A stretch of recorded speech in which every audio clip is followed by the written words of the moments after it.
Buenas noches, hermanos, que Dios les bendiga. Una vez más estamos aquí para predicar la palabra del Señor. Vamos a continuar con el mensaje, en la parte 2 del mensaje, cómo orar de manera eficaz. Así que vamos a recordar un poco lo que vimos la vez pasada. Lucas 11:1 dice: aconteció que estaba Jesús orando en un lugar. Cuando terminó, uno de sus discípulos le dijo: Señor, enséñanos a orar, enséñanos a orar. Habíamos dicho de que los discípulos habían visto a Jesús orar tan profundamente, tan eficazmente, tan poderosamente que se animaron a decirle que les enseñe a orar, ¿no? Luego Jesús dice en Mateo 6:5, en el pasaje paralelo del Padre Nuestro, la oración conocida como el Padre Nuestro, dice: cuando ores, no seas como los hipócritas, mas cuando tú ores, entra en tu aposento y orando no uses vanas repeticiones. Y orando no uses vanas repeticiones como los gentiles que piensan que por su palabrería serán oídos. No os hagáis pues semejantes a ellos, porque vuestro Padre sabe de qué cosas tenéis necesidad antes que vosotros le pidáis. Vosotros pues oraréis así: Padre nuestro que estás en los cielos, santificado sea tu nombre. Venga tu reino. Hágase tu voluntad como en el cielo, así también en la tierra. El pan nuestro de cada día, dánoslo hoy. Y perdónanos nuestras deudas como también nosotros perdonamos a nuestros deudores. Y no nos metas en tentación, mas líbranos del mal, porque tuyo es el reino y el poder y la gloria por todos los siglos. Amén. Muy bien, en esta oportunidad vamos a analizar lo que se conoce como el Padre Nuestro. Y desde ya diremos que esta oración es una oración modelo. No es una oración para andarla repitiendo monógamamente, de paporreta o superficialmente, como nos enseñaron cuando éramos pequeños, ¿sí? Pensando que mientras más la recitemos, Dios más nos escuchará. Nos enseñaron algo terrible respecto a esta oración, de que en realidad nos dijeron que el Padre Nuestro prácticamente era como un castigo, ¿no? Para hacer penitencia. O sea, cuando tú te ibas a confesar, ibas a confesar tus pecados, te decían ya, ora 10 Padres Nuestros, etcétera. Y veíamos la oración como un castigo para hacer penitencia. Amados hermanos, cuando la oración, nada que ver con eso. La oración es un deleite. La oración es un deleite. Ahora, la siguiente expresión que vamos a ver ahorita nos indica que la oración es más que petición, porque a veces nosotros pensamos que orar es pedir nada más. Por ejemplo, cuando dice 6:11 de Mateo, dice: el pan nuestro de cada día, dánoslo hoy. Está hablando de pedir por nuestras necesidades. Mateo 6:8 dice: no os hagáis pues semejantes a ellos, porque vuestro Padre sabe de qué cosas tenéis necesidad antes que vosotros le pidáis. Entonces, dice la Biblia que Dios sabe lo que necesitas aún antes que lo digas. Entonces, si Dios ya sabe lo que necesitamos, entonces ¿para qué oramos? Y es porque lo que está queriendo decir Jesús con toda la oración del Padre Nuestro es que la oración no solamente es pedir, la oración tiene otros componentes que si los ponemos en nuestra oración va a lograr la eficacia que queremos. Y cuando, como habíamos dicho la vez pasada, una oración eficaz se ve por lo siguiente: cuando logras, al momento de orar, logras intimar con Dios, es decir, conocer un aspecto más de Él, ya lograste que tu oración sea eficaz. ¿Sí? Ahora, la parte anterior que hemos visto en la prédica tenía que ver con la forma de la oración y la actitud de la oración. Lo que vamos a ver hoy es el contenido de la oración y el propósito de la oración. Porque a veces ni siquiera sabemos qué orar, cómo dirigirnos a Dios, no sabemos qué hablar, qué decir. Pero hoy Jesús nos va a hablar del contenido que debe tener nuestra oración y el propósito de la oración. Ahora, les ruego que me acompañen hasta el final como siempre, porque este enfoque es no solo pastoral, sino de enseñanza. Así que acompáñame hasta el final. Como les digo, se le está diciendo a Jesús: Jesús, enséñanos a orar, entre paréntesis, de manera eficaz. Y Jesús nos está enseñando a orar de manera eficaz. Así que la vez pasada dijimos que eran 7 cosas que tú tienes que considerar para tener una oración eficaz. Habíamos hablado de 4, hoy vamos a hablar de las 3 que quedan. Una vez más, por favor, sígueme hasta el final. Todo lo que vamos a decir aquí es importantísimo. Entonces, empecemos. Nos quedan 3 consideraciones que tú debes de tener para tener una oración eficaz.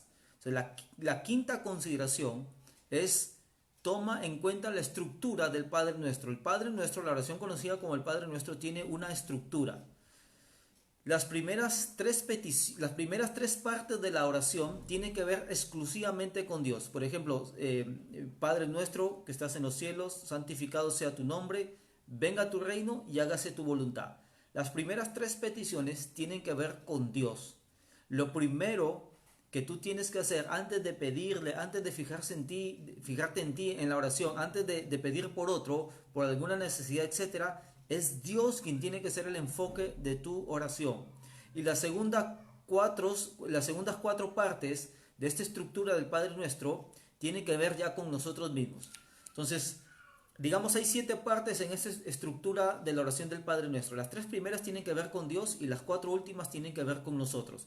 Danos el pan nuestro de cada día, dándole hoy, perdona nuestras deudas, no nos metas en tentación, líbranos del mal, etc. Ahora, esas toma entonces la quinta consideración que tú debes de tener para tener una oración eficaz es: toma en cuenta la estructura del Padre Nuestro. Tiene una estructura en la cual tú debes seguir. La sexta consideración es: toma en cuenta el propósito de la oración. Y en realidad aquí es el quick del mensaje de hoy. El propósito de la oración. ¿Cuál es el propósito de orar? ¿Cuál es el propósito de orar? Y vamos a ver a lo largo del Padre Nuestro, de cada estructura del Padre Nuestro, cuál es el propósito por lo cual debemos orar. Y entramos, 6.1, ¿no? Estamos en la sexta consideración, 6.1. El primer propósito que señala Jesús de la oración es relación. Escucha bien, el propósito que Jesús señala, el primer propósito es relación. Lo que Jesús está diciendo es que cuando tú ores, ora así, ora pensando en que tú te vas a relacionar con alguien.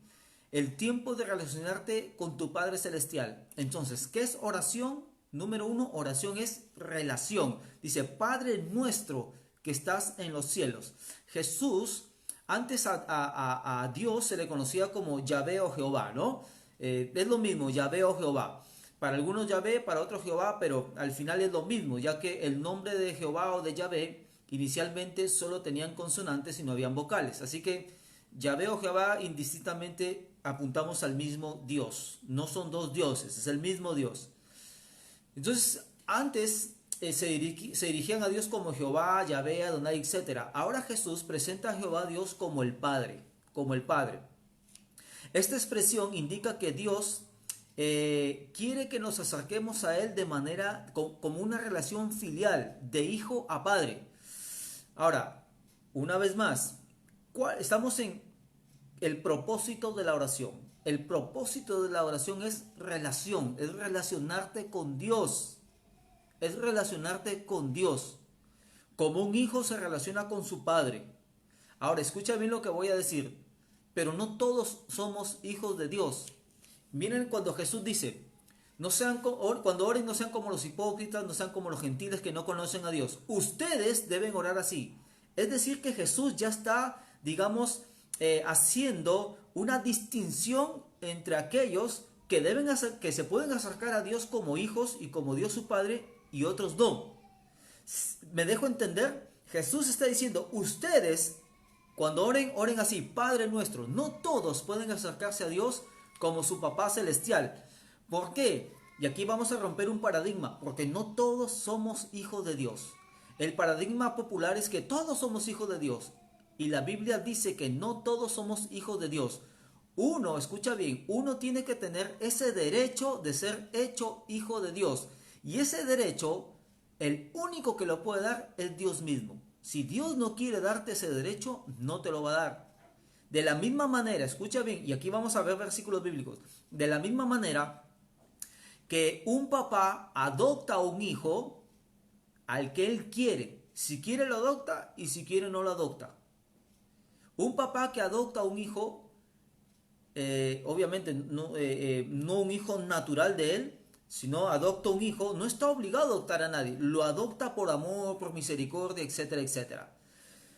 Y te voy a demostrar que la Biblia dice que no todos somos hijos de Dios, sino que tiene que haber un punto en que tú aceptes esa invitación de ser hecho hijo de Dios. Efesios 1:5 dice, en amor, habiéndonos predestinado para ser adoptados hijos suyos por medio de Jesucristo. Dice que Dios predestina para adoptar hijos. O sea que no somos hijos de Dios. Cuando somos hijos de Dios, somos hijos adoptados de Dios. Dios adopta hijos. El único, escucha bien, el único hijo verdadero por naturaleza es Jesucristo. Jesucristo, técnicamente hablando y absolutamente hablando, es el único hijo de Dios por excelencia, porque solo Jesucristo tiene naturaleza divina. Ahora humana también, pero divina. Él es el único hijo de Dios por naturaleza, por excelencia. Nosotros no somos hijos de Dios por naturaleza. Por eso que la Biblia dice que Él nos adoptó como sus hijos. Juan 1:11, ahora, ¿cómo Dios me adopta como su hijo? Esa respuesta está en Juan 1:11. De aquí volvemos al Padre Nuestro.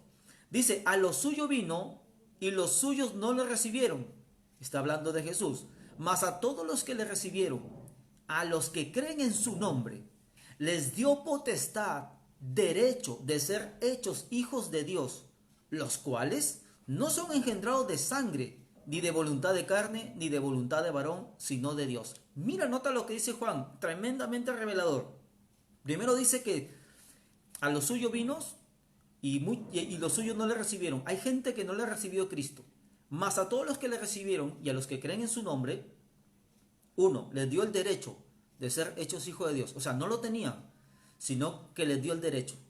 Número dos, dice, les dio el derecho de ser hijo de Dios. Número dos, dice, los cuales, estos hijos de Dios no son engendrados de sangre, ni de voluntad de carne, ni de voluntad de varón, sino de Dios. O sea, el hecho de que tú, cuando dice no son engendrados de sangre ni de voluntad de varón, el hecho de que tú nazcas de papá y mamá terrenales no te hace hijo de Dios o hija de Dios, solo te hace hijo de tu papá y tu mamá.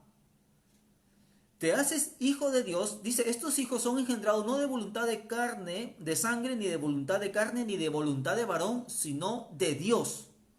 Entonces, ¿quiénes son aquellos que Dios adopta como sus hijos? Lo dice Juan, los que creen en su nombre y los que le recibieron. Y aquí recibir y creer el nombre de Cristo, o sea, Cristo mismo, no es otra cosa más que, o sea, recibir y creer en Jesús es aceptar todo lo que Él es, lo que Él dijo y lo que Él hizo. Todo. Cuando tú recibes y crees en Jesucristo como tu único y suficiente Salvador y que solo Él es el Hijo de Dios como lo plantea Juan, Dios te adopta como su hijo. Eso la Biblia le llama el nuevo nacimiento. ¿Por qué hago esta pequeña aclaración? Porque cuando Jesús dice, cuando ustedes oren, se está dirigiendo a un grupo de gente. Le dice, cuando ustedes oren, no sean como los hipócritas que no conocen a Dios, como los gentiles que no conocen a Dios. Ustedes cuando oren, oren así, Padre nuestro que estás en los cielos. Jesús está haciendo una distinción claramente los que no son hijos de Dios y los que sí son hijos de Dios. Los que sí son hijos de Dios creerán y aceptarán a Jesucristo, recibirán a Cristo como su Señor y Salvador y aceptarán todo lo que Él dice, lo que ha hecho y lo que es. Como repito, eso la Biblia le llama el nuevo nacimiento. Vean Juan capítulo 3. Ahí está cuando Nicodemo le dice a Jesús, ¿qué hago para heredar la vida eterna? Revisen la prédica anterior, cuáles son las condiciones para entrar en el reino de Dios, y ahí está complementario. No voy a entrar en más detalles en eso. Entonces, dicho esto, una vez que Dios te otorga el derecho de ser hijo de Dios, tú puedes decir, ahora sí, dice Jesús, con absoluta confianza, ir a Dios entendiendo y sabiendo que Dios es tu papá. Pablo nos va a decir lo siguiente, Dios no nos ha dado espíritu de esclavitud al temor, sino un espíritu de adopción que nos hace clamar a Dios como Abba Padre. Efesios 3:12, miren la confianza y la libertad que tenemos para entrar a Dios ahora. Efesios 3:12 dice, en quien tenemos seguridad y acceso con confianza por medio de la fe en Él. Dice que ahora tenemos certeza y seguridad en el sentido de tener acceso a Dios. Tenemos seguridad de que tenemos acceso a Dios, confianza de que Él nos va a escuchar por medio de la fe en Él, por medio de Jesucristo. Escucha bien, el día que entendamos esto, que cuando Dios te da el derecho de ser hecho hijo de Dios, tú vas a venir a orar a Dios no por obligación, no por hacer penitencia, no como un castigo.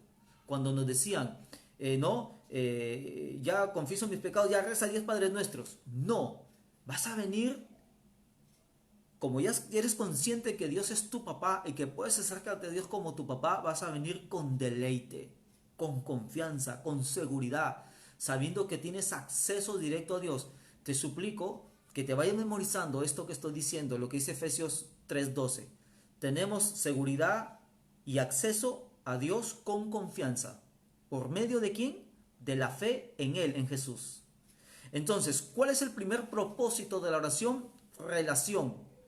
Padre nuestro que estás en los cielos. Dios quiere que cuando tú vayas a orar, entiendas que te estás relacionando con tu Padre Celestial. El segundo propósito de la oración es adoración. Si tú pensabas que orar es solamente pedir, llorar, etc., no. El segundo propósito de la oración es adoración. Cuando dice santificado sea tu nombre, dice Padre nuestro que estás en los cielos, santificado sea tu nombre, es el tiempo de la oración donde tú adoras a Dios. Adoras a Dios, y te lo explico. Atención con esto.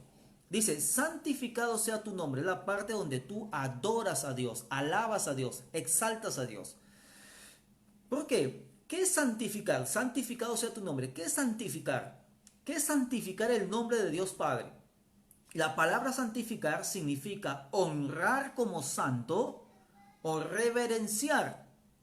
Y esto es para advertirnos de que, si bien es cierto, tenemos acceso con confianza. Con confianza significa que tú puedes hablarle a Dios lo que tú quieras, de lo que tú quieras. Por último, Dios ya lo sabe. Así que con confianza puedes hablarle a Dios lo que tú quieras. No como que tú quieras, no como tú quieras, sino lo que tú quieras. Cuando dice santificado sea tu nombre, santificar significa reverenciar lo santo, o sea, Dios. Y esto Jesús lo pone para advertirnos que, si bien es cierto, tenemos mucha confianza, como un hijo tiene confianza de hablar con su papá, debemos de cuidarnos de cómo le hablamos a Dios. Por ejemplo, no significa que tú le vas a dirigirte a Dios como el barbón, que yo lo he escuchado muchas veces, como el barbas. O pues, como tú eres, entre comillas, open mind o mente abierta, porque lo he escuchado. No, tú puedes dirigirte a Dios como tú quieras, total es el mismo Dios. Tú no puedes dirigirte a Dios como Krishna, la fuerza, el viejo de arriba, qué sé yo. Santificado sea tu nombre. Si bien es cierto, Dios es tu papá, debes entrar a Él con reverencia santa. Número 1, eso es lo que significa santificar. Número 2, santificar, de aquí viene también lo bueno. Significa hacer santo. Santo. Santo es una palabra que en la raíz griega significa no común. Santo significa no común, o sea, único. No común, único, exclusivo. Santo no solamente significa que se aparta del mal, porque nosotros tenemos el concepto de Dios es santo, como Dios es puro y Dios no está apartado de todo lo malo. Y es cierto, pero también santo significa único. Cuando tú dices Dios es santo, está diciendo que no hay nadie como Dios. En otras palabras, está exaltando a Dios. Cuando Jesús dice, santificado sea tu nombre, o sea, está diciendo, santifica el nombre de Dios, exalta el nombre de Dios. En esa parte de oración, tú tienes que adorar a Dios. Es esa parte donde ponemos a Dios por encima de todo. Y el Antiguo Testamento ya nos hablaba de esto. Por ejemplo, en el Salmo 34:3 dice, engrandeced a Jehová conmigo y exaltemos aún a su nombre. Mira cómo dice el salmista, engrandeced a Jehová conmigo. Está engrandeciendo el nombre de Jehová. y exaltemos su nombre. Exaltar significa poner por muy encima, lo más alto que puedas, en este caso el nombre de Dios. Entonces, el segundo propósito de la oración es adoración. Para que tu oración sea eficaz, número uno, tienes que hacerte hijo de Dios y por lo tanto que Dios te dé el derecho de ser hijo de Dios para que te acerques y Dios te escuche. Número dos, para que tu oración sea eficaz, tienes que pasar un tiempo de adoración a Dios. Santificado sea tu nombre, significa hacer de Dios, exaltar a Dios, exaltar a Dios. Ahora mira, Dios, ¿qué nombre tiene Dios? Porque si santificado sea tu nombre. Obviamente el nombre de Dios más personal en el cual Él se revela es las consonantes YHWH, que la traducimos como Yahvé o Jehová. Cuando Dios se aparece a Moisés en el desierto, Moisés le dice, cuando tú me envíes allá a Egipto, y me pregunten cómo se llama, ¿qué le diré? Y Dios le dice a Moisés, dile que yo me llamo, yo soy el que soy, o sea, Yahvé o Jehová. Pero luego ese nombre de Dios fue combinado con otras cosas, con otros hechos. Por ejemplo, el nombre de Dios se combina con Jehová de los ejércitos. Salmos 46:7 dice, Jehová de los ejércitos está con nosotros. Nuestro refugio es el Dios de Jacob. ¿A qué voy? ¿Qué es lo que voy ahorita? En la Biblia a Dios se le conoce como Jehová de los ejércitos, Jehová mi bandera, mi estandarte, Jehová sanador, Jehová mi pastor, Jehová Jireh, o sea, Jehová proveedor, etcétera, etcétera, etcétera. Cuando tú vienes a Dios, dice Jesús, tú tienes que venir a Dios Padre a exaltarlo. Decirle, Señor, por ejemplo, te voy a dar un ejemplo, tú puedes decirle, Señor, tú eres fiel, tú eres santo, Señor. En medio de todo lo que estoy viviendo, Señor, sé que tú eres proveedor. Tu palabra dice que tú eres el Dios de los ejércitos que está con nosotros. Señor, tu palabra dice que tú eres un Dios misericordioso, lento para la ira y grande en misericordia. Señor, tu palabra dice que tú eres nuestro sanador, Señor. Tu palabra dice, Señor, que tú eres nuestro pastor, que nada nos faltará. Y empiezo a exaltar el nombre de Dios. Empiezo a decirle cosas como, Señor, no hay nadie como tú, Señor. Yo vengo aquí a adorarte, a bendecirte. Tú eres un Dios de amor. Tú eres un Dios santo, Señor. Tú eres un Dios que bendice. Tú eres un Dios magnánimo, Señor. Tú eres todopoderoso. Tú eres eterno, Señor. Y empiezo a exaltar el nombre de Dios, a hacerlo único. Ahora, tú me dirás, ¿y dónde sacó todas esas palabras? Sobre todo aquellos que de repente no conocen mucho estas cosas. De la palabra de Dios. Y aquí vemos algo. Para que tu oración sea eficaz, y lo voy a hablar brevemente, tienes que conectar el binomio oración-palabra de Dios. Solo orar no va a ser tu oración eficaz. Tienes que combinarlo con la lectura de la palabra de Dios, porque en la palabra de Dios, ahí tú te vas a enterar quién es Dios, cuáles son sus nombres, qué es lo que puede hacer, qué es lo que ha hecho, qué es lo que hará, qué es lo que te ha prometido a ti, etc. Y en base a eso, tú vas a exaltar el nombre de Dios. Amén. Por ejemplo, Éxodo 15:26 dice, y dijo, si oyereis atentamente la voz de Jehová tu Dios, e hiciere lo recto delante de sus ojos, etc., ninguna enfermedad de las que envía a los egipcios te enviaré a ti, porque yo soy Jehová Rafa, Jehová tu sanador. Acá hay otro nombre combinado de Dios. Entonces tú en este momento de la oración, tú empiezas a adorar a Dios. Mira, hasta aquí no estoy tocando ninguna petición, que te quejas, nada. Estoy en plena adoración a Dios, diciéndole, Señor, mientras yo soy infiel, tú permaneces fiel. Señor, tú eres luz. Señor, tú no cambias. Ahora escucha bien lo que te voy a decir. Este tiempo también lo podemos hablar como el tiempo en donde afirmamos quién es Dios para nosotros. Es el tiempo donde afirmas quién es Dios para ti. La adoración o la alabanza, sea en canto, sea recitada, etc. La adoración o la alabanza a Dios en medio de la tribulación, de tu tribulación, es algo que hace huir al enemigo. Te voy a dar dos razones. Razón número uno. Cuando tú en tu oración empiezas a afirmar quién es Dios, por ejemplo, Tú hace un mes tienes muchas necesidades económicas, pero en ese mes has estado afirmando, Dios, tú eres proveedor. Claro, vendrá una vocecita que te diga, pero ¿dónde está la provisión de Dios si estás pasando hambre? O si tú estás enfermo, te desahuciaron, o tienes una enfermedad crónica y vienes en tu oración diciendo, Señor, tú eres mi sanador. Claro, te va a venir una vocecita que te diga, pero ¿dónde está la sanidad de Dios? Pero esta es la parte, una de las partes más poderosas de esta oración eficaz. Cuando tú afirmas a Dios, cuando tú afirmas quién es Dios en medio de tu tribulación, el enemigo, el maligno, el diablo, huye. Y no porque cantas bonito, si es que en la oración empiezas a cantar o recitas bonito, no. Sino porque la Biblia dice que Dios habita en medio de la alabanza de su pueblo. Y aquí adoración, alabanza, exaltación o afirmar a Dios o santificar el nombre de Dios no es cantar bonito, nada. Como te decía, es exaltar su nombre. Ahora escucha bien, acá hay un principio. ¿Por qué el enemigo huye? ¿Por qué el enemigo huye y hace todo lo posible para que tú no ores de manera eficaz? Escucha bien, porque en la razón 2 ya, porque cuando tú afirmas a alguien, el otro mengua. Este es un principio espiritual que está en la palabra. Cuando tú afirmas a alguien, el otro, o sea, el diablo, tiene que menguar. Por eso escucha bien, nunca permitas que el enemigo se afirme en tu oración. ¿Cómo el enemigo se afirme en tu oración? Cuando tú te estás acercando a Dios en oración y empiezas a querer orar, pero de alguna manera no te dan ganas de exaltar a Dios.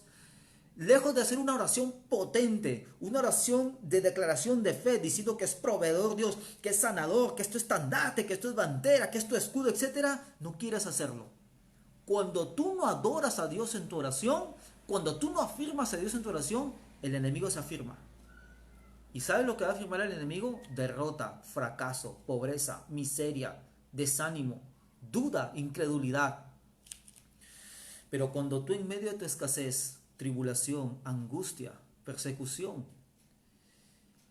situaciones angustiantes, etc., te atreves a reconocer y afirmar, aunque no lo sientas y aunque no lo veas, ¿quién es Dios, sustentador, proveedor, fiel, justo, bueno, santo, soberano, justo en todos sus caminos?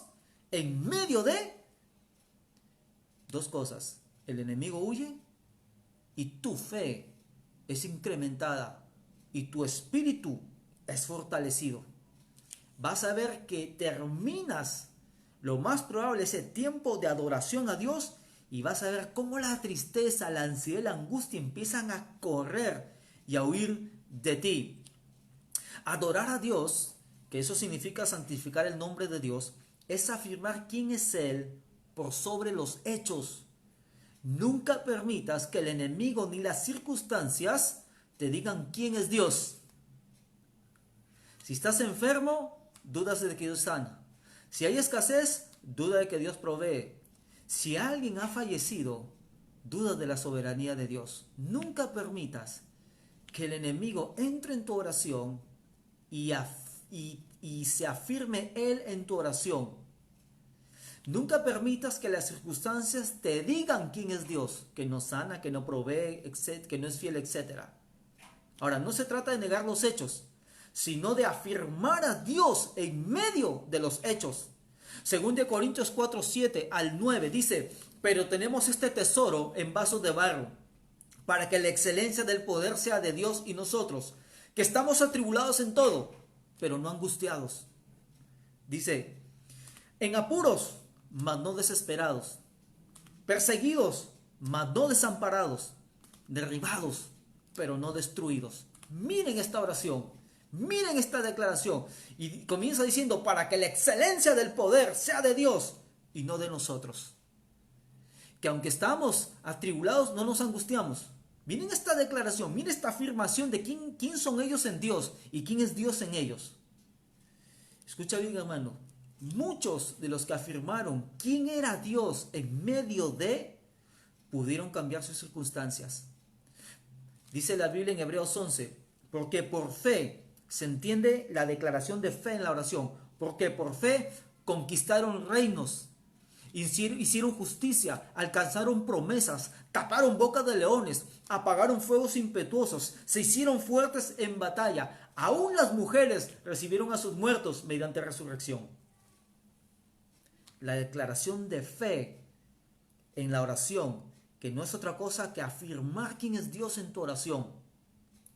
¿Te atreverías a decir, aun si un familiar tuyo fallece en esta pandemia, Señor, tú eres soberano, te sigo adorando, mi concepto de ti no ha cambiado, que sigues siendo el mismo Dios amoroso, el mismo justo, Señor, no te voy a cuestionar, Señor, porque no hay nadie como tú?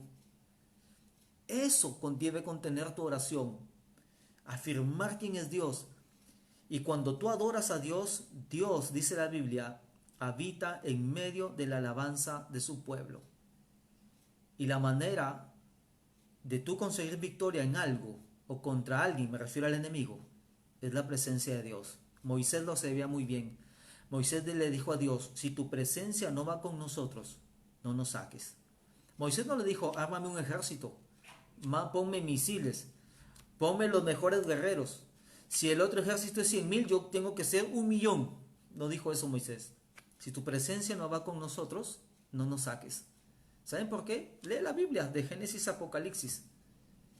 La victoria de todos sus hijos fue dada, como dice la misma la palabra, no con espada ni con ejército, sino con mi espíritu, ha dicho Jehová de los ejércitos. En otras palabras, termino este punto con lo siguiente. Si no oras eficazmente, no habrá adoración. Si no hay adoración, tú no puedes afirmar a Dios, ni Dios se puede afirmar en ti. Amén. Entonces, el tercer propósito de la oración es hacer la voluntad de Dios, no tu voluntad, es hacer la voluntad de Dios. Dice, venga tu reino, hágase tu voluntad como en el cielo, así también en la tierra. Cuando tú ores, cuando tú vayas a orar para que tu oración sea eficaz, número uno, lo que tú ores debe coincidir con la palabra de Dios. Jamás, nunca Dios te va a escuchar si lo que tú oras, lo que tú expresas en tu oración, la manera como tú oras, no se adecua a la voluntad de Dios. Venga tu reino, hágase tu voluntad como en el cielo. ¿Cómo se hace en el cielo la voluntad de Dios? De manera perfecta. Dice, así se haga también en la tierra, pero en mi vida. Y esto es un recordatorio para nosotros, que debemos orar según el plan de Dios. Por eso yo te digo, la oración eficaz no remite oraciones egoístas o vengativas. No lo hace. A mí me da risa cuando las personas van a los brujos, van a los hechiceros, y los brujos empiezan a rezar el Padre Nuestro así como Jesús dice que no se debe rezar. Y esa persona está pidiéndole al brujo que vaya en contra de otro negociante, de otro empresario, de la competencia, etc.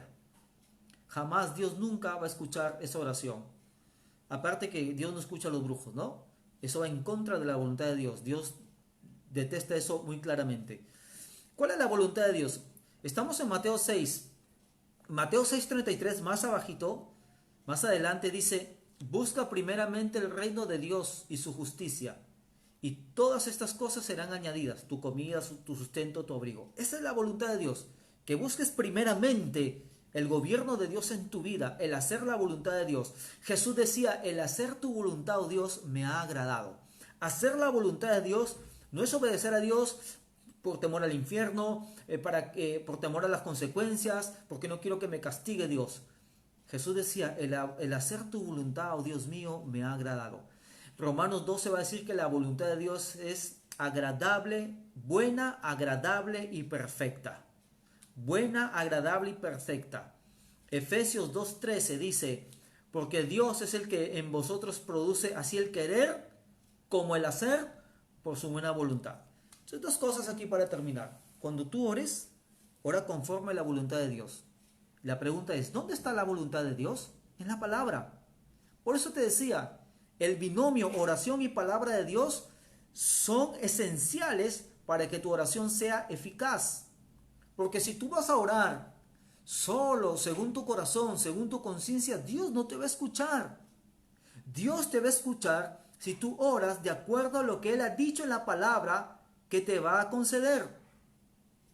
Y número dos, cuando Jesús dice que debes de decirle a Dios que se haga su voluntad en tu vida, así como en el cielo, aquí en la tierra, está diciendo que el peso de hacer la voluntad de Dios, que muchas veces es difícil, no cae sobre ti, sino sobre Dios mismo, porque Él dice que Dios pone el querer y el hacer por su buena voluntad. O sea, que tú en tu oración debes tener absoluta certeza de que tú vas a cumplir la voluntad de Dios. Si Dios te ha dicho, deja esto, lo vas a dejar. Si Dios te ha dicho, incorpora esto, lo vas a incorporar en tu vida. Porque Él ha prometido que Él va a producir en ti el que tú quieras y el que tú lo hagas. O sea que cuando tú oras para que tu oración, tu vida, tus peticiones, tus deseos se acoplen a la voluntad de Dios, Dios lo va a hacer sí o sí. Entonces, si no oras, y otra cosita más que me olvidaba, si tú no oras, tú no vas a poder saber cuál es la voluntad de Dios. Mucha gente le encantaría saber cuál es el propósito de Dios para su vida, qué decisión tiene que tomar, etcétera, etcétera. Dios le dijo a Jeremías algo bien cierto.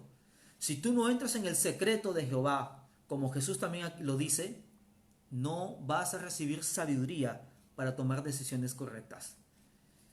Este es el momento, el propósito de la oración, el propósito número 3, es hacer la voluntad de Dios y no la tuya. Así que cuidado con tus oraciones egoístas. El cuarto propósito de la oración es pedir por las necesidades tuyas. Ahí sí, ahora sí viene pedir por tus necesidades.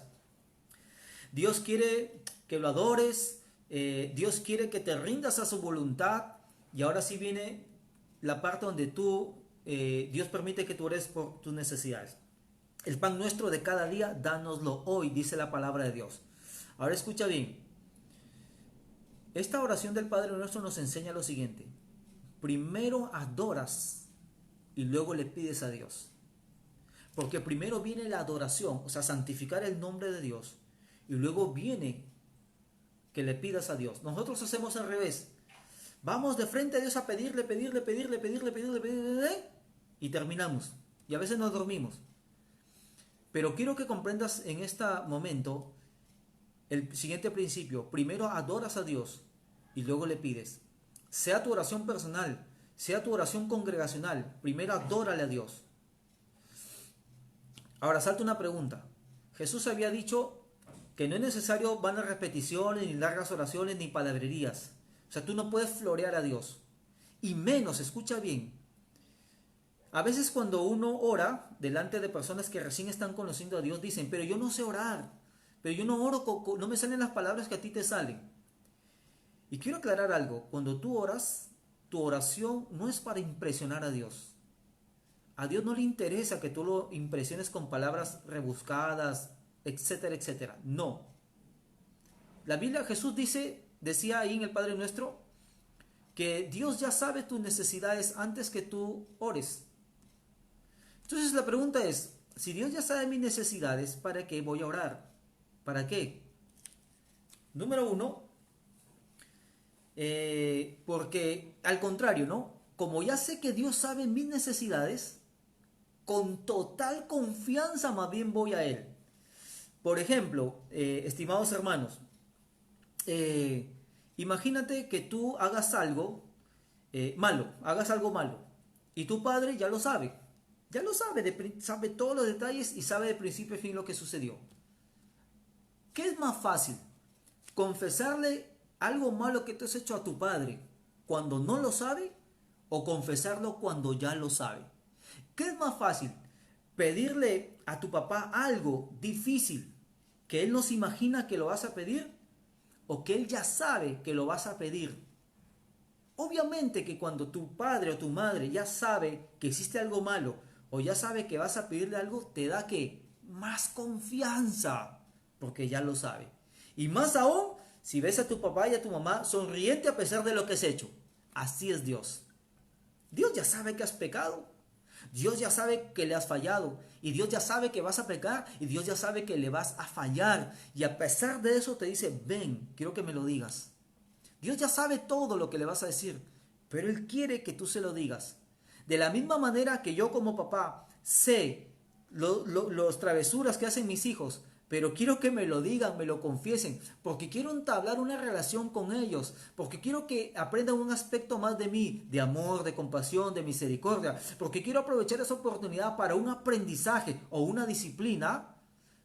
De la misma manera Dios, aunque ya sabe todas tus necesidades, Él quiere que tú te acerques a Él. Porque hemos dicho que oración es, uno de sus propósitos es relación, relación. Entonces, si tú no oras, Dios no va a responder a tus necesidades. Tienes que decírselas, aunque Él ya las sabe, porque Él quiere, y así lo ha dicho. Ese es el cuarto propósito, pedir por tus necesidades. El quinto propósito de la oración es confesar tus pecados. Y dice, y perdónanos nuestros pecados. Y perdona nuestros pecados, dice. Ahora, qué interesante, ¿no? Qué bueno es Dios. Mira la estructura de la oración del Padre Nuestro. Antes, ¿qué va antes de que tú le pidas perdón? Tus necesidades. O sea, Dios permite que tú primero pidas por tus necesidades y luego que tú le pidas perdón. Mira cuán bueno es Dios. Que a pesar de que hayas hecho algo malo, algo desastroso, algo terrible, Él permite que tú le pidas. ¿Y sabes por qué está puesta esta estructura así? Para que entiendas que Dios te ama. O sea, si eres su hijo, Dios te ama. Hace tiempo cuando yo tenía unas luchas fuertes de pecado, etcétera, etcétera, de hábitos pecaminosos, Dios me ministró con una palabra. Mejor dicho, me ministró con uno de sus atributos, que es su amor. Yo sé que el amor de Dios no es para seguir pecando y eso yo lo he explicado. El amor de Dios más bien me debe generar arrepentimiento, su misericordia, su amor. Pero una vez me daba ya vergüenza confesar el mismo pecado a Dios y Dios me decía, yo ya sabía que ibas a pecar y a pesar de eso te escogí. Cuando yo recibí esa revelación que está en la palabra Efesios capítulo 1, nos escogió antes de la fundación del mundo para que fuésemos santos y sin mancha delante de Él. Dios me ministró tremendamente y a partir de ese momento que yo ya sabía por revelación de la palabra que Dios de antemano ya sabía todos mis pecados pasados, presentes y futuros, cada vez que yo pecaba contra Dios se lo confesaba, afirmaba quién es Dios, que Él es misericordioso, que Él es bueno, que Él pone el querer hacer en mí por su buena voluntad, etc. Y eso fue cambiando y rompiendo todo hábito pecaminoso. Entonces, aquí viene la parte donde tú pides perdón por tus pecados, ¿sí? A veces nosotros entramos de frente, ¿no? Señor, perdóname, Señor, perdóname. Y no queremos pedirle nada a Dios porque le hemos fallado. Cuando Jesús dice, anda a tu Padre, pídele primero si quieres por tus necesidades y luego pídele perdón por tus pecados. Entonces, hay dos clases de confesiones. Ojo, que lo que estoy diciendo aquí en la oración se conecta con toda la palabra de Dios. No está bien cuando alguien predica un pasaje bíblico y lo aísla de los demás. Eso es una mala exégesis y una mala hermenéutica. Cuando tú predicas, cuando tú haces un mensaje, cuando tú explicas la palabra de Dios, tú tienes que agarrar una porción bíblica y el resultado de ese análisis, de ese exégesis, de esa aplicación de la hermenéutica, tiene que estar conectado con todo. Entonces, cuando Jesús habla de la parte de tu oración donde tú confiesas tus pecados, hay dos tipos de confesiones. Una confesión personal, donde tú le dices, Señor, yo he pecado, etcétera, etcétera. Y otra confesión generacional. Y no voy a entrar a tallar a lo que son maldiciones generacionales, pero esto enseña la Biblia. Los psicólogos le llaman el patrón generacional, ¿no? Por ejemplo, cuando tú tienes en una familia el tatarabuelo mujeriego y borracho, el papá mujeriego y borracho, el hijo mujeriego y borracho, y el nieto también salió mujeriego borracho. O droga, droga, droga, etcétera, etcétera. Entonces, ahí hay un patrón generacional de pecado. La Biblia, a través de los profetas y toda la palabra del Señor, nos enseña que hay un momento en que tú, para romper ese patrón generacional, tienes que confesar los pecados, no solamente tuyos, sino los de tus generaciones. Vean la Biblia, ahí está, cuando los profetas Cuando Dios quiso hacer cambios en la nación de Israel, los profetas siempre confesaban sus pecados y los pecados de sus antepasados. Llega un momento en que tú tienes que decirle, Señor, yo quiero pedirte perdón por los pecados pasados de mis antecesores, porque mi abuelo fue brujo, fornicario, mujeriego, adúltero, etcétera, etcétera, etcétera. Yo te pido perdón por ellos. Ojo, no es que tú pides perdón para que ellos salgan del infierno o qué sé yo. No, no estoy diciendo eso. Es para tú liberarte. Es muy largo de explicar esto aquí, pero está en la Biblia.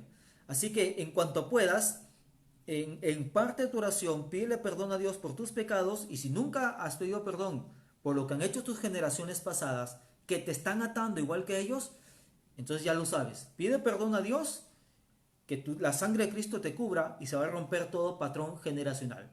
Entonces, podemos decir aquí en este punto para terminar, si tú no oras, no va a haber perdón ni limpieza de pecados. ¿Sí? El tercer propósito, son 7 propósitos de la oración. El sexto propósito de la oración es perdonar. No solamente pedir perdón, sino perdonar. Dice, porque también nosotros perdonamos a todos los que nos deben. Esta expresión es netamente judía, ¿no? Para los judíos, cuando alguien pecaba contra ti era como una deuda, ¿no? Entonces, ahora escucha bien. ¿Por qué en Jesús, en la oración eficaz, incluye no solamente que tú pidas perdón, sino incluye el tú perdonar a alguien? Y te voy a explicar por qué. Como te digo, está conectado con toda la Biblia, cada enseñanza. Porque no perdonar es uno de los mayores obstáculos en tu relación con Dios. Es una de las cosas que más va a obstaculizar y estorbar tus oraciones. Y eso lo dice toda la Biblia, ¿no? Dice, airaos, pero no pequéis, no se oculte el sol sobre vuestro enojo, ni deis lugar al diablo. Cuando tú te acuestas enojado y no perdonas, das lugar al diablo en tu vida. La Biblia dice en 1 Pedro 3 que cuando los esposos se tratan mal, no se perdonan, etc., esas oraciones son estorbadas. Entonces, cada vez que tú ores a Dios, por eso se acuerdan cuando decía Pablo a Timoteo, quiero que los hombres oren en todo lugar levantando manos santas, sin ira ni contienda. Y aquí hay una condición, Dios no te va a perdonar si tú no perdonas, así de simple. Si alguien se muere con resentimiento, con rencor, Dios no lo va a admitir en el reino de Dios. Y aquí lo está diciendo bien claro. Bien claro. Uno de los primeros frutos que Dios obra en la vida de la persona es que tiene un corazón perdonador. Quizás tú estás en proceso de perdonar a alguien. Quizás mucha gente te hizo daño. O una persona en específica, o un ser querido, no lo sé. Pero el perdón que aquí está hablando Jesús es el perdón en fe. Es el perdón que no tiene nada que ver con tus sentimientos. Es el perdón porque Dios te ha perdonado a ti. Entonces, si tú en tu oración no perdonas a quien te hizo daño, eso va a ser un obstáculo. Y Dios lo más probable es que no te escuche. Y segunda cosa, es que esta parte no solamente es, ya Señor, lo perdono. No es así. Es la parte donde inferimos que tú tienes que interceder por otros. Es la parte donde te toca orar por otros, porque también nosotros perdonamos a todos los que nos deben. O sea, orar aún por tus enemigos. Jesús decía, oíste que fue dicho ojo por ojo, diente por diente. Ahora yo digo, ama a tu enemigo, bendice al que te maldice. Porque haciendo esto, dice Jesús, serán hijos de vuestro Padre. Jesús dice, Dios dice, ahorita no me acuerdo la cita bíblica, dice que nuestro Padre Celestial es benigno con los ingratos y pecadores. O sea, les trata bien. Y Jesús dice, parafraseando Jesús dice, así que si ustedes son hijos de Dios, deben actuar como Dios actuó. Bendecir y orar aún por el que te hizo daño. Ese que te quitó el puesto de trabajo, ese que te fue infiel, que te robó, etcétera, etcétera. Tienes que perdonarlo en el nombre de Jesús. Y por último, el séptimo propósito de la oración es ser librado del mal. Tiene que haber un momento en tu oración. Mira, interesante. Te lo voy a plantear de esta manera. Dice Jesús, y no nos metas en tentación, mas líbranos del mal. Mas líbranos del mal. Esto lo deja lo último. pero no menos importante, la oración. La oración, escucha bien. Jesús está diciendo que es el lugar donde trasciende el tiempo y se rompe el tiempo. La oración es el lugar dimensional donde tú puedes, en ese momento que tú oras, destruir y hacer pedazos todo plan del diablo que haya forjado contra ti. El diablo tiene un plan sistemático para cada uno de nosotros, y lo que estoy diciendo está en la palabra del Señor. Pablo decía, no ignoren sus maquinaciones. Maquinación tiene que ver con planes sistemáticos que Él tiene y ha tejido para cada uno de nosotros. En la oración tú destruyes esos planes. Por ejemplo, si el maligno dice, el domingo 23 de julio voy a hacer que ladrones le roben, que se sienta desanimado, que se pelee con su esposo, que su hijo se vaya a la casa, etcétera, etcétera, etcétera. Tú en el momento de orar por otros, por ti, etcétera, etcétera, estás destruyendo esos planes. Salmo 91 dice, porque has puesto a Jehová, no, dice así, el que habita al abrigo del Altísimo, esa es oración, comunión con Dios, morará bajo la sombra del Omnipotente. Podrás decir a Jehová, esperanza mía, castillo mío, mi Dios en quien confiaré. Él te librará del lazo del cazador, de la peste destructora. Con sus plumas te cubrirá, debajo de tus alas estarás seguro, etcétera, etcétera. Él te librará del lazo del cazador, dice. Cuando tú oras, orar es la manera de destruir todo plan del enemigo. Es adelantarte a destruir sus planes. Esa es la oración. Miren el sentido de la oración. No nos metas en tentación.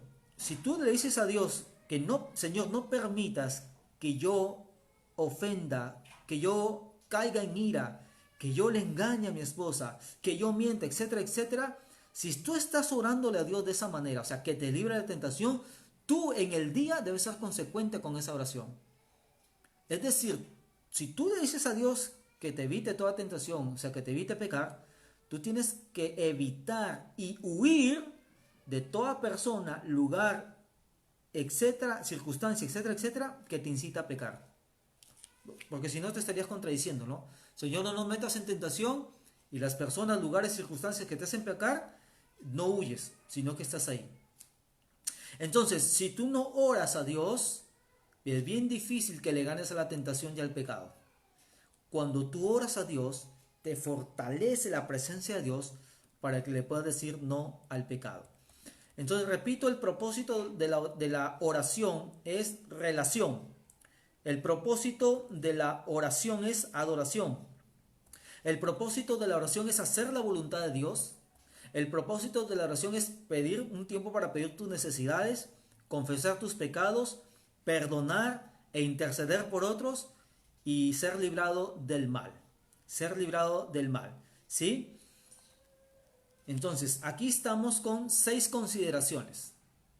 En esta parte hemos dicho, la quinta consideración para que tu oración sea eficaz es toma en cuenta la estructura del Padre Nuestro para tu oración. La sexta consideración es considera el propósito de Dios para la oración. Y la séptima y última consideración, por favor no te desconectes, que esto es sumamente importante. Escucha bien lo que te dice Dios. Toma la séptima consideración para una oración eficaz. Toma en cuenta que no estás solo o sola cuando oras. Te voy a presentar a 2 personas que cuando tú oras están ahí justamente para que tu oración sea eficaz. 2 personas. Número 1, Cristo el mediador. En Hebreos 9:15 la Biblia dice que Jesucristo es el mediador. ¿Qué es un mediador? Mediador es alguien que media, valga la redundancia, entre 2 personas que están peleadas o que son enemigas. En este caso, nosotros, dice la Biblia, y eso está en Romanos, éramos enemigos de Dios, por cuanto todos pecaron, todos están separados de Dios. Vino Jesucristo, que tiene naturaleza divina y naturaleza humana, y puede tomar la mano de Dios, por decirlo así, la mano del hombre, y unirla en amistad. La Biblia dice que en Cristo fuimos reconciliados con Dios. Entonces, número 1, por eso dice que ahora tenemos acceso a Dios con confianza y con seguridad por medio de la fe en Él. Entonces, cuando tú oras, debes tener la certeza de que tienes acceso directo a Dios porque hay un mediador entre tú y Dios. Tú eres un vil pecador, yo también. y estamos separados de Dios, pero a causa de que estamos en Cristo Jesús, tenemos acceso a Dios.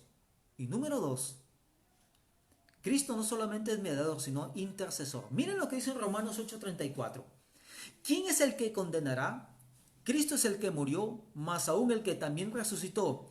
El que además está a la diestra de Dios, o sea, en el mismo trono de Dios, el que también intercede por nosotros. Miren lo efectiva que puede ser tu oración. ¿Quién dice que está en el mismo trono de Dios intercediendo cuando tú oras? Jesucristo. ¿El Padre le negaría algo al Hijo? ¿A su Hijo Jesucristo? ¿En quien Él tiene complacencia? Ahí ya nada más estate seguro que eres totalmente escuchado por Dios.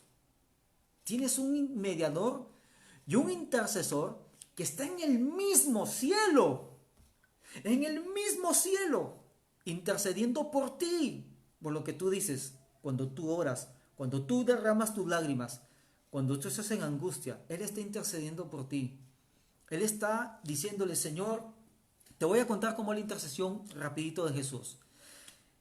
Como la Biblia dice que Jesús es sumo sacerdote y la función del sumo sacerdote era representar al hombre ante Dios y pedirle perdón por el pueblo, la función de Jesús es que cuando aún tú pecas, fallas un montón de veces a Dios, Él empieza a abogar por ti.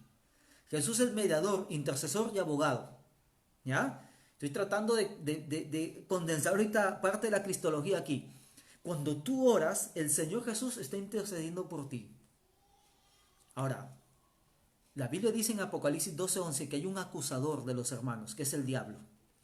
El diablo está delante de Dios, diciéndole que te castigue, que no te escuche, porque tú le has fallado, porque tú tienes un mal carácter, etcétera, etcétera. Y el Señor Jesús está intercediendo por ti, diciéndole al Padre, mi sangre di por él. Ayúdalo, papá. Quítale la disciplina. Ya levántale la prueba, Señor. Vamos a animarlo porque está en angustia. Ha fallecido un ser querido. Vamos a consolarlo. Ya es tiempo. Y el Señor Jesús empieza a interceder por ti. Empieza a tomar tu oración y presentársela a Dios mismo por ti. Esa es la función del sumo sacerdote.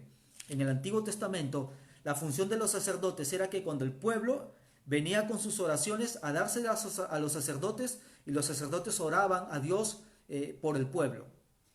Ahora, pero esos sacerdotes lo hacían aquí en la tierra, en un tabernáculo hecho de manos. La Biblia dice que ahora Jesús entra directamente al cielo a interceder por nosotros. Y te voy a presentar el segundo intercesor. Uno está en el cielo, el otro está en la tierra. Y no es el intercesor ni la intercesora que te enseñaron cuando eran chiquitos. No es ese. Es el Espíritu Santo. Romanos 8:26 al 27 dice así. Y de igual manera, el Espíritu nos ayuda en nuestra debilidad. Pues, ¿qué hemos de pedir como conviene? No lo sabemos muchas veces. Pero el Espíritu mismo intercede por nosotros con gemidos indecibles. Mas el que escudriña los corazones sabe cuál es la intención del Espíritu, porque conforme a la voluntad de Dios, intercede por los santos. Miren qué interesante. Tenemos dos intercesores que cuando tú oras se unen a ti. Uno está en el cielo y el otro está aquí en la tierra y es el Espíritu Santo. Dice que cuando tú no sabes a veces ni siquiera pedir, ni siquiera tienes ganas de abrir la boca, el Espíritu Santo está intercediendo por tu oración. A veces hablamos rocas a Dios. A veces le decimos cosas que no son de la voluntad de Dios. Pero es como si el Espíritu Santo dijera, Padre, Juan no ha querido decir esto, él ha querido decir otra cosa, mira, etcétera, etcétera. O sea, tenemos como hijos de Dios acceso directo a Dios. Como hijos de Dios, el Señor, y que hemos aceptado a Cristo como Señor y Salvador, Jesucristo hace eficaz nuestra oración en el cielo. Y el Espíritu Santo desde la tierra lleva nuestra oración al cielo. Nadie más. Ahora escucha bien lo que te voy a decir. Yo sé que a ti de pequeño y a mí también de pequeño la religión nos enseñó a buscar otros mediadores o mediadoras, intercesoras o intercesoras. Pero yo quiero decirte algo.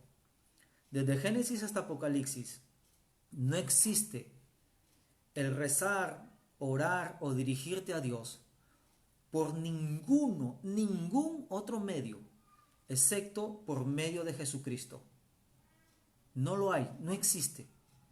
Tampoco existe, escucha bien, porque vas a romper aquí paradigmas en el nombre de Jesús. No existe el rezar a un muerto y que este muerto haya movido la mano de Dios en favor de un vivo. Desde Génesis hasta Apocalipsis, repito, no existe un rezo donde un vivo haya rezado a un muerto y ese muerto haya movido la mano de Dios en favor de ese vivo. No existe.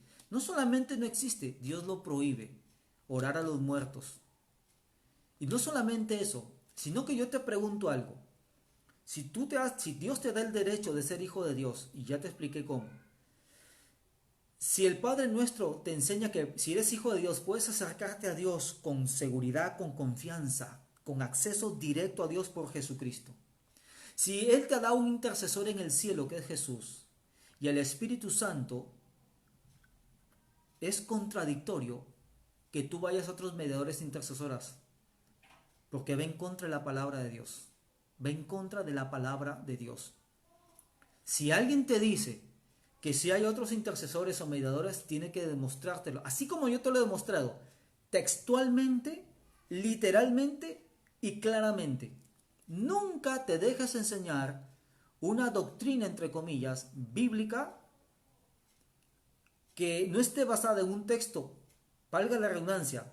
La enseñanza, o te lo digo así, que su enseñanza no esté basada en un pasaje bíblico textual, claro, literal. Por ejemplo, aquí no hay nada que explicar. Aquí dice que hay dos intercesores, Cristo y el Espíritu Santo. Entonces, hemos enseñado que la mejor forma de orar es tal y como le enseñó Jesús. Si alguien te enseñó otra manera de orar, Dios no te va a escuchar. A Jesús le dijeron, Señor, enséñenos a orar. Y Jesús dijo, ¿quieren que les enseñe a orar como yo oro? Ustedes ven que cuando yo declaro, las personas se sanan. Que en el momento en que oro, resucitan los muertos. Que en el momento en que oro, la presencia de Dios impregna mi vida, el ambiente, me transforma, etcétera, etcétera. Bueno, no me transforma porque Jesús no es Dios. Pero nosotros sí. Oren así, dijo Jesús. Oren así. Amén. Entonces, la oración no es un castigo para hacer penitencia. La oración es un deleite. Es deleitarse en y con la persona más sublime, tu Padre Celestial, el Padre nuestro. La oración no es una repetición monótona, frívola y superficial. Es un diálogo de corazón, producto de una relación con tu Padre Celestial. La oración no es para impresionar a Dios, es para tener un diálogo sincero delante de Dios. Vean los salmistas, sus oraciones, cómo derraman su corazón a Dios con sinceridad. La oración no es una fórmula para conseguir algo, es intimidad para relacionarme con alguien. Amén. Vamos a orar a Dios y vamos a hacer una pequeña oración como nos enseñó Jesús. Vamos a practicar, ¿sí? Vamos a practicar. Vamos a decirle al Señor ahí en tu pantalla. Vamos a decirle, Señor, decirle, Padre nuestro que estás en los cielos, queremos adorarte y exaltarte. Queremos darte gracias porque en tu amor has permitido que por medio de Jesucristo podamos ser tus hijos. No lo éramos, Señor, pero Jesús dice que nos podemos acercar a ti como nuestro Papá Celestial. Te damos gracias, dile gracias, Señor, porque ahora tú eres mi papá. Y si aún dudo de eso, dile, Padre Celestial, yo quiero aceptar en este momento a Jesucristo como mi único y suficiente Salvador. Según lo que dice Juan 1:12, yo creo y recibo a Jesucristo como el único y suficiente Salvador de mi vida y le hago el Señor de mi vida para que tú me des el derecho de ser hecho hijo de Dios. Dile, ahora como tu hijo, entiendo que tú como un papá escucha a su hijo, un papá amoroso, tú me escuchas así. Y quiero adorarte, quiero exaltarte, quiero decirte que tú eres bueno, que tú eres santo, que tú eres fiel, que tú eres justo en todos tus caminos, que tú eres soberano, que aunque ahorita en estos momentos no vea providencia, sé que tú eres mi Dios proveedor, que aunque en estos momentos no vea sanidad, tú eres mi sanador, que aunque quizás te haya llevado un familiar querido, respeto tu soberanía, Señor, porque tú eres el único que tiene derecho de dar la vida y quitarla, Señor. Dios Todopoderoso, quiero rendirme a tu voluntad, Señor.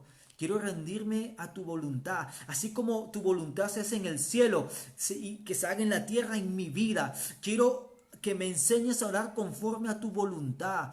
Quiero que pongas el querer y el ser en mí por tu buena voluntad, el obedecerte. Quiero que me enseñes y me ayudes a amar lo que tú amas, de aborrecer lo que tú aborreces, para escoger lo que tú escoges y rechazar lo que tú rechazas. Quiero pensar tus pensamientos, Señor. Ya no quiero hacer mi voluntad, quiero hacer la tuya, porque tu voluntad es buena, agradable y perfecta, Señor. Oh Dios mío, quiero orar por mis necesidades. Yo en esta semana recibo todas las bendiciones que tú tienes para mi vida. Señor, solo déjame buscar primeramente tu reino, para que el sustento, el abrigo, la comida vengan por añadidura. Tú has prometido que vas a suplir cada día mi necesidad, Señor. Y Dios, perdona todos mis pecados de pensamiento, de palabra, de obra. Perdona toda desobediencia a ti, Señor. Todo lo que he hecho hasta aquí, perdóname, Señor. Y también quiero extender el perdón a aquellos que me hicieron daño. En el nombre de Jesucristo quiero perdonarlos. Y si el Espíritu Santo pone nombres ahí en tu corazón, perdónalos en fe en el nombre de Jesús. Y Padre, finalmente queremos orar para que tú nos guardes de caer en pecado, de las trampas del diablo, de la opresión del enemigo, de todo acto de brujería, hechicería, de toda envidia, Señor. Guárdanos del mal, líbranos del lazo del cazador y de esta peste destructora que ha venido en el mundo, Señor. Porque tuyo es el reino, el poder y la gloria por los siglos de los siglos. Amén. Amén. Que Dios les bendiga. Nos vemos el próximo domingo en esta misma hora. No se olviden que las prédicas van a estar subidas también a YouTube. Compartan, comenten. Cualquier duda me escriben. Que Dios les bendiga.